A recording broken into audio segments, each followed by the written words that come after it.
ઈશ્વરથી શરૂ થાય, જ્યાં અમારી ઈશ્વર ત્યાં પૂર્ણ વિરામ પછી શરૂ થાય એવું કંઈ કીધેલું છે. ઈશ્વર સુધી જ છે ને ત્યાં ઈશ્વરમાં પૂર્ણ વિરામ આવે. જ્યાં અમારું જે આર્ય સનાતન છે તે ઈશ્વરથી શરૂ થાય એવું કંઈ કીધું એમણે પેલા પરિષદમાં. બાકી આ બધા આમાં જ પડે છે, ઈશ્વર સુધીમાં જ ચક્કરમાં પડે બધા વેદ સાથે. આ કોઈને ના પલ્લે ન પડે એવું નહીં. પેલા બળદેવ ભાષામાં હે પડે ના પડે. એમ કે હું કેવી જગ્યામાં વગડામાં કેવો એકાંત કુટીરમાં વિરક્ત મહાત્મા રહું છું એમ.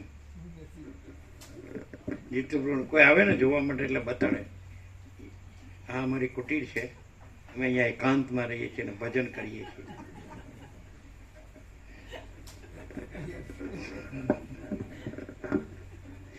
ભજન માણસમાં નથી થતું ને કુટીરમાં નથી થતું. અને ભજન એટલે ત્રિપુટી થાય, સમજાય છે? એટલે ત્રિપુટી છે જ નહીં, દ્વૈત છે જ નહીં, વિવર્ત છે જ નહીં, વિકલ્પ છે જ નહીં, સમજાય? ભ્રાંતિ છે જ નહીં. અને અમે પોતે જ, સમજાય છે, અનંત સંપૂર્ણ અસ્તિત્વ, અનંત પ્રકાશ, અનંત આખો પ્રકાશ છીએ. એ પલે પડે પલે એ થોડું પલ્લે પડે. કારણ કે હું લખી નાખું આવું ને આવું જ અને બરાબર યાદ રાખીને બોલી શકું એટલે પલ્લે પડ્યું જ કહેવાય ને. શું કહો છો? આવું ને આવું લખી નાખું અને ગોખી નાખું અને બરાબર બોલી નાખું એટલે બસ આપણે ફ્રી. પછી અને આમ પછી ખુશ થઈ જાય કે સામેવાળો સમજી ગયો કે આપણે પહોંચેલા મહાત્મા છીએ.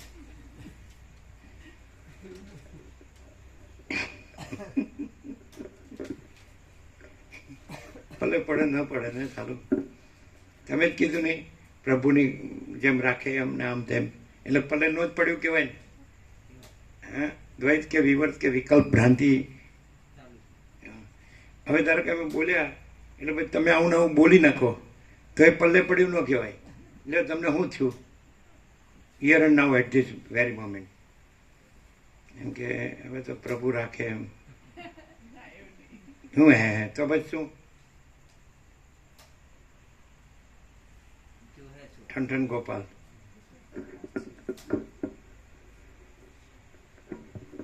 નહીં કેવું પલ્લે કેટલું પડે? પ્રેક્ટિકલ, થિયોરિટિકલ નહીં ને ફિલોસોફિકલ નહીં.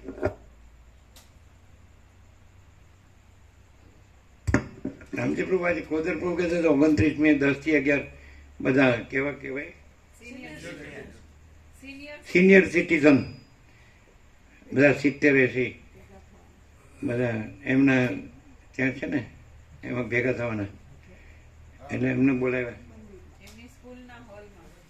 એમની સ્કૂલના હોલમાં 70 જેટલા છે ને એમના સિનિયર સિટીઝન.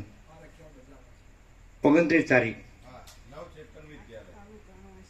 10 થી 11 સવારે. એટલે અમને જવાનું કીધું છે. 29 યાદ રહેશે ને?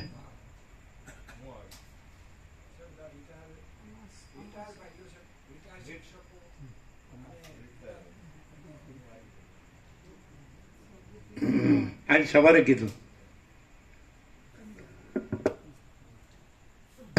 એવું થાય ને હવે આપણે તો જે ઢીલા ઢપ જે માર ખાઈ ગયા છીએ હુંથી એ જાણવું એ તો હાલને હાલ કેવી રીતે થાય? એવું થાય.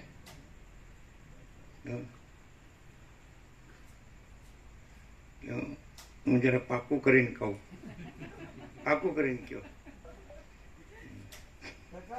પ્રકાશના શ્રવણથી તત્કાળ એવો બોધ થાય કે હું નથી, આ બધું સંસાર નથી ને જો હોય શું હોય. પાછું નથી વાળું ક્યાંથી આવ્યું? જો આ પાકું કર્યું છે ને. અમે ક્યાં કીધું કે હું નથી સંસાર નથી? અમે પોતે જ પરમ ચિદાકાશ પરમ જ્યોતિ અખંડ જ્યોતિ છીએ. અને ન કહીએ કે કહીએ તોય છીએ, એ જ છીએ. અને હું નથી ને સંસાર નથી ન કહીએ તોય નથી. તો પાછું આવ્યું કે હું નથી ને સંસાર નથી. તત્કાળ બોધ થાય એમ. ભ્રમ રહે છે એટલે હું શું સંસાર છે ભ્રમ રહે છે એટલે નિષેધ કરવો પડે. તમારે એવું છે હમણાં કીધું કે પ્રભુ જેમ રાખે એમ તો પછી પેલા મીરાબાઈ કીધું રામ રાખે તેમ રહીએ ઉદ્ધવજી, ચિઠ્ઠીના ચાકર થઈએ. તો આપણે ચાકર બાકર કાંઈ નહીં, હજુ રામ રાખે ને રામ લટકાવે તો લટકીએ, રખડાવે તો રખડીએ ને આવું આપણે ન પોહાય. આપણે તો અમે પોતે જ પછી વળી બીજું ક્યાંથી આવ્યું, જગ્યા જ નથી. ન સમજાય ને આવું સારું પલ્લે ન પડે. એને આપણે એમ કે સાંભળી એટલે યાદ રાખીને બરાબર એવું ને એવું બોલી શકીએ. તો મારું બેટું હવે આપણે ઢીલું ઢપ થઈ ગયા એનું હાલના સ્વસ્થ. સ્વસ્થ એટલે સ્વરૂપ સ્થિત, સ્વસ્થ એટલે સ્વરૂપ સ્થિત. સ્વસ્થ એટલે આપણે શરીરથી તંદુરસ્ત થકી એ નહીં, સ્વસ્થ. તો સ્વ એટલે શું? તો અમે પોતે જ પરમ ચિદાકાશ પરમ જ્યોતિ અખંડ જ્યોતિ છીએ, એ જ સ્વસ્થ. બીજો સ્વસ્થ રહી જ ન શકે, સંભવે જ નહીં. કાંઈ નથી એવી ભ્રાંતિવાળો કોઈ ભ્રાંતિ કોઈ સ્વસ્થ હોય જ નહીં, અને સ્વસ્થ કોઈ ભ્રાંતિ હોય જ નહીં. નહીં ખ્યાલ આવ્યો? રાજુ પ્રભુ આ સાકાર કે રામકૃષ્ણ કીધું કે તું ચલાવ તેમ ચાલે, મારી